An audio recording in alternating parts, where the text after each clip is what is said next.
অত্যন্ত মধ্যবিত্ত জীবনযাপন, বিলাসিতার একেবারেই ধার ধারেন না। এমনকি জনপ্রিয় এই অভিনেতা যা উপার্জন করেন তার সিংহভাগটাই বিলিয়ে দেন গরিব দুঃখীদের মধ্যে। বর্তমানে তিনি মাকে নিয়ে অত্যন্ত সাধারণ জীবনযাপন করেন। তিনি নানা পাটেকর।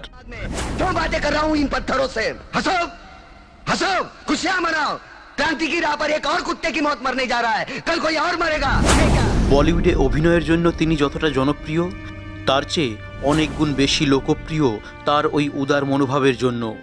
অন্যান্য তারকারা উপার্জন তো করেন ঠিকই, কিন্তু তাদের মধ্যে হাতে গোনা কয়েকজনই এমন ঔদার্য দেখাতে পারেন। নানা পাটেকর তাদেরই অন্যতম একজন। अरे पुण्य कमाने के लिए कोई खून ना करल है इस दुनिया में, खुद की जान बचाने के लिए दूसरे को मारता है। 1951 সালে আরব সাগরের তীরে মহারাষ্ট্রের রায়গড়ে জন্মগ্রহণ করেন নানা পাটেকর। বাবা একজন কাপড়ের ব্যবসায়ী ছিলেন, কিন্তু সেই ব্যবসা লোকসানের মুখ দেখে। নানার বাবা তার বন্ধুর সঙ্গে যৌথভাবে ব্যবসা শুরু করেছিলেন। সেই বন্ধুই টাকা পয়সা নয়ছয় করে বলে বলিপাড়ার এক অংশের দাবি। নানার বাবার ব্যবসায় ভরাডুবি হলে তাদের সংসারেও অর্থাভাব দেখা দেয়। সেই অবস্থায় মা নির্মলা পাটেকর সংসার সামলাতেন। নানা পাটেকরের আসল নাম ছিল বিশ্বনাথ পাটেকর। ছোট থেকেই অভিনয়ের প্রতি তার আগ্রহ ছিল, কিন্তু সংসারের অর্থনৈতিক অবস্থা ভালো না হওয়ার কারণে তিনি নিজের স্বপ্ন পূরণের জন্য বাবা মাকে কোনোদিন জোর দেননি, বরং মাত্র 13 বছর বয়স থেকেই পড়াশোনার পাশাপাশি রোজগার করতে শুরু করেন তিনি। এই বয়সেই তিনি ফিল্মের পোস্টার আঁকার কাজ শুরু করেন। পোস্টার পিছু পেতেন মাত্র 35 টাকা। একটা সময় রাস্তার ধারের জেব্রা ক্রসিং রং করেও তিনি উপার্জন করেছেন। শোনা যায় ছোটবেলায় নানা পাটেকর ভীষণ দুষ্টু ছিলেন। क्यों रे? सुबह सुबह कहाँ गया था? जरा बाहर गया था। ছেলেকে সামলাতে না পেরে বিরক্ত হয়ে একবার তার মা তাকে তার মাসির বাড়িতে পাঠিয়ে দিয়েছিলেন, কিন্তু কয়েকদিনের মধ্যেই ব্যাগ গুটিয়ে মাসি তাকে আবার ফিরিয়ে দিয়ে যায়। মাসির অভিযোগ ছিল নানা পাটেকর মাসতুতো ভাই বোনদেরও আরও বেশি দুষ্টুমি বুদ্ধি দিতেন, এবং নানা পাটেকরের দুষ্টুমি দেখে ভাইয়েরাও আরও বেশি দুষ্টুমি করা শুরু করে। নানা পাটেকর কলেজে পড়ার সময় নাটকের বিভিন্ন প্রতিযোগিতায় অংশগ্রহণ করতেন।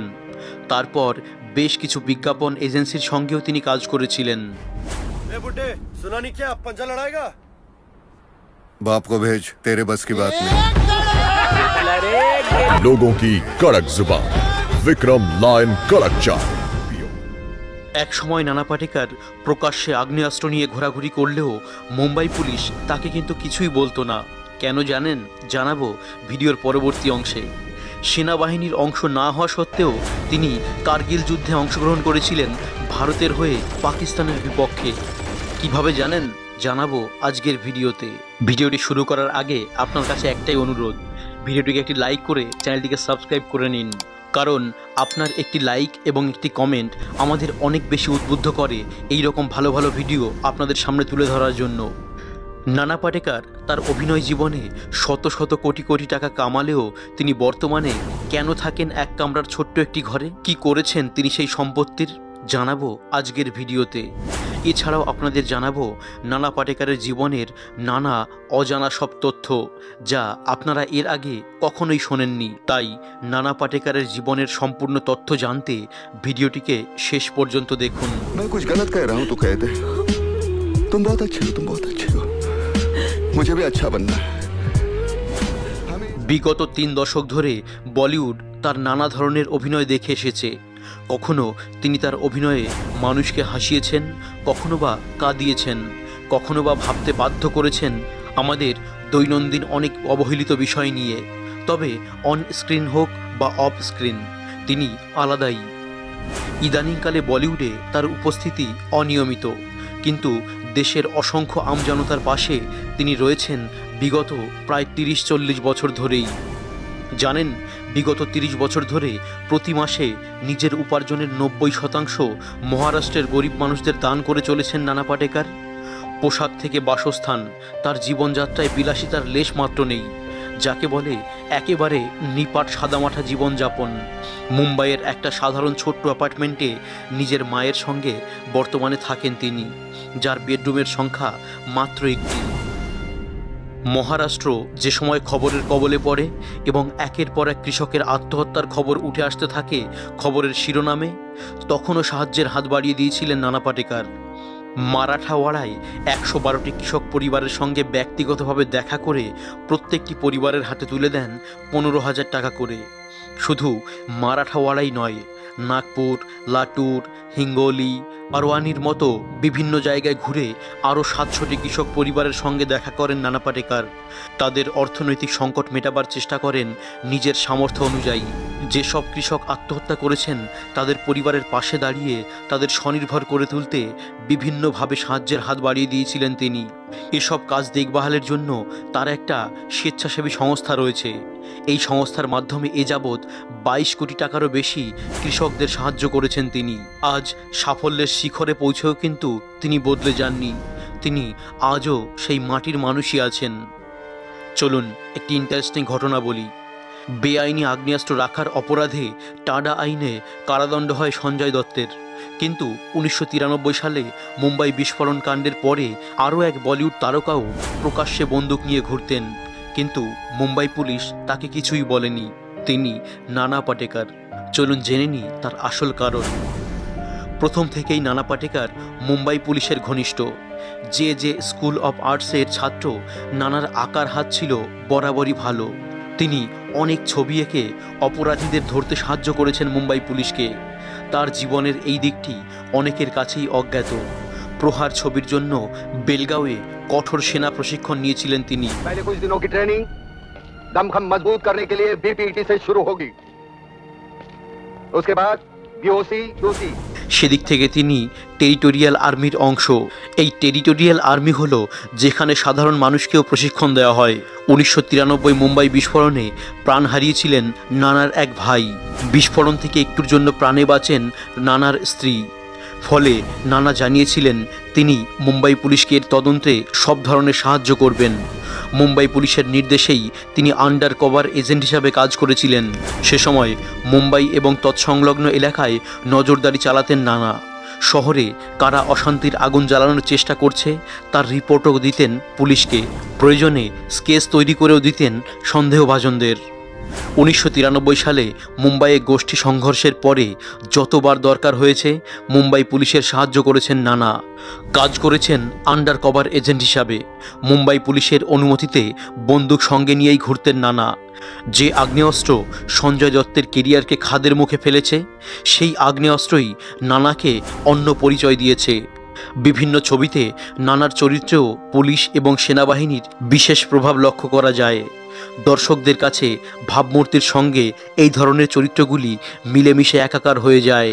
কিন্তু দর্শকরা জানেনই না বাস্তব জীবনে নানা পাটেকর হয়তো পুলিশের বর্দি পরেননি, কিন্তু তার কাজ কোনো অংশে একজন সক্রিয় পুলিশ অফিসারের তুলনায় কম রোমাঞ্চকর ছিল না। চলুন এবার আমরা জানি নানা পাটেকরের ব্যক্তিগত জীবন সম্পর্কে। মনীষা কৈরালা, আয়েশা জুলকার মতো নায়িকাদের সঙ্গে তার সম্পর্কের গুঞ্জন বলিউডের অন্দরমহলে শোনা গিয়েছে বহুবার। তবে নানা পাটেকরের ব্যক্তিগত জীবন নিয়ে খুব বেশি আলোচনা হয়নি। আড়ালেই থেকে গিয়েছে তার স্ত্রী নীলকান্তি। সন্তানের মৃত্যু শোকসহ বহু ঝড়ঝঞ্ঝায় তিনি স্বামীর পাশে থেকেছেন, কিন্তু তারপরেও তাদের দাম্পত্যে এসেছে বিচ্ছেদের সুর। নানা ভেবেছিলেন বিয়ে করবেন না, সারা জীবন কাটিয়ে দেবেন থিয়েটারে অভিনয় করেই। মঞ্চে অভিনয়ের সূত্রেই তার আলাপ হয় নীলকান্তির সঙ্গে। পুনে বিশ্ববিদ্যালয় থেকে পদার্থবিজ্ঞানে স্নাতক নীলকান্তি চাকরি করতেন ব্যাংকে, পাশাপাশি শখ ছিল অভিনয়ের। 1978 সালে বিয়ে করেন নানা পাটেকর এবং নীলকান্তি। পরে এক সাক্ষাৎকারে নানা জানিয়েছিলেন তাদের বিয়েতে খরচ হয়েছিল মাত্র 750 টাকা। নীলকান্তিও ছিলেন দক্ষ একজন অভিনেত্রী। 1973 সালে তিনি মহারাষ্ট্র রাজ্য নাটক প্রতিযোগিতায় স্বর্ণ পদক পেয়েছিলেন। জীবনে একটি মাত্র ছবিতেই অভিনয় করেছিলেন তিনি। সচিন পিলগাঁওকরের পরিচালনায় সেই মারাঠি ছবি আত্মবিশ্বাস মুক্তি পেয়েছিল 1989 সালে। आज तू 31 वर्षाचा आहेस. तू रिटायर होईपर्यंत तुझं मूल सेटल व्हायला हवं. नाही, हे मला पटतंय ग, पण ते मीनाला कोण पटवणार? टीला দীর্ঘ पटवण्याचे বিরতির फनाट পরে कशाला? 2016 সালে নীলকান্তি আবার ফিরে এসেছিলেন অভিনয়ে। কাজ করেছিলেন মারাঠি টিভি সিরিয়াল গোঠে। সে বছর একটি মারাঠি ছবি বর্ণিতেও অভিনয় করেন নীলকান্তি। বিয়ের পরপরই মানসিক শোকের মুখোমুখি হন নানা পাটেকর এবং তার স্ত্রী। নীলকান্তিকে বিয়ে করার 1 বছরের মধ্যেই মারা যায় নানার বাবা। সেই ঘটনার 2.5 বছর পরে পাটেকর দম্পতি হারান তাদের প্রথম সন্তানকে। নানা এবং নীলকান্তির বড় ছেলের জন্মগত কিছু সমস্যা ছিল। সময়ের সঙ্গে সঙ্গে সেই সমস্যা ঠিক করা যায়নি। শৈশবেই মৃত্যু হয় তার। পুত্র শোকে শোকস্তব্ধ হয়ে পড়েছিলেন নানা পাটেকর এবং তার স্ত্রী। বড় ছেলের মৃত্যুর পরে নিজেকে সব কিছু থেকে গুটিয়ে নিয়েছিলেন নানা পাটেকর। স্বাভাবিক অবস্থায় ফিরেছিলেন দ্বিতীয় সন্তান মাল্লার জন্মানোর পরে। মাল্লার পাটেকরেরও বলিউডে পা রাখার কথা ছিল। প্রকাশ ঝা তাকে লঞ্চ করবেন এই রকম কথাও ছিল, কিন্তু শেষ অবধি নানার সঙ্গে প্রকাশের মনোমালিন্যের জেরে সেই সম্ভাবনা ভেস্তে যায়। নানার কথায় প্রকাশ ঝায়ের ছবিতে কাজ করার সিদ্ধান্ত থেকে সরে আসেন মাল্লার। শেষ অবধি বলিউডে তার অভিষেক হয় সহকারী পরিচালক হিসাবে। পরিচালক রাম গোপাল বর্মার ইউনিটে সহকারী পরিচালক হিসাবে কাজ করেছেন মাল্লার পাটেকর। যে জীবন সঙ্গিনীর সঙ্গে জীবনের এত বড় প্রতিকূলতার পর্ব পাড়ি দিয়েছিলেন, সেই নীলকান্তির সঙ্গেও বিচ্ছেদ হয়ে যায় নানা পাটেকরের।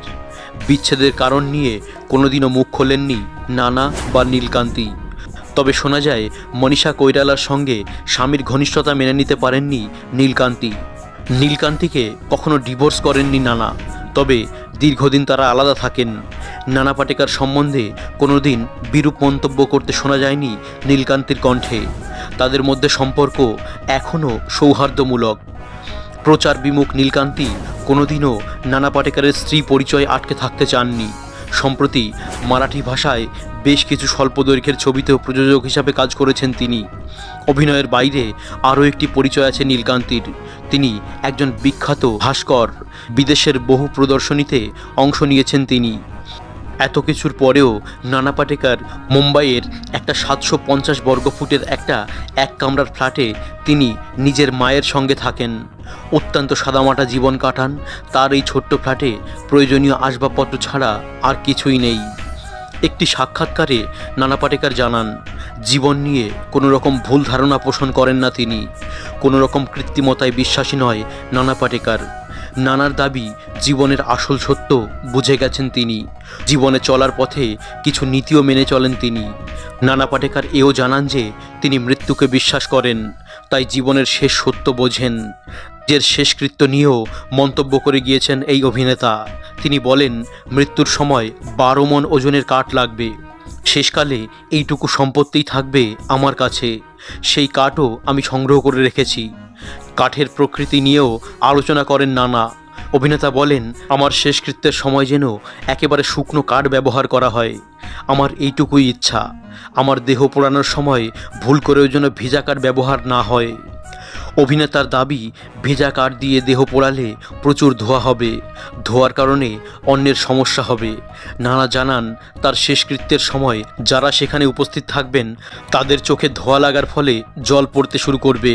কে আদতে কাঁদছে সেটা বোঝা যাবে না। নানার দাবি, বর্তমানে দুনিয়া কৃত্রিমতায় ভরে গিয়েছে। আসল নকলের পার্থক্য বোঝা খুবই কঠিন। মৃত্যুর সময় কোনো রকম কৃত্রিমতা চান না তিনি। বন্ধুরা, নানা পাটেকরের জীবন সম্পর্কিত ভিডিওটি আপনার কেমন লাগলো অবশ্যই কমেন্টে জানাবেন। আর ভিডিওটি ভালো লাগলে অবশ্যই একটি লাইক করে দেবেন। এই রকম ভিডিও আরও দেখার জন্য চ্যানেলটিকে সাবস্ক্রাইব করে আমাদের সঙ্গে থাকুন। ভিডিওটি শেষ পর্যন্ত দেখার জন্য আপনাকে অনেক অনেক ধন্যবাদ।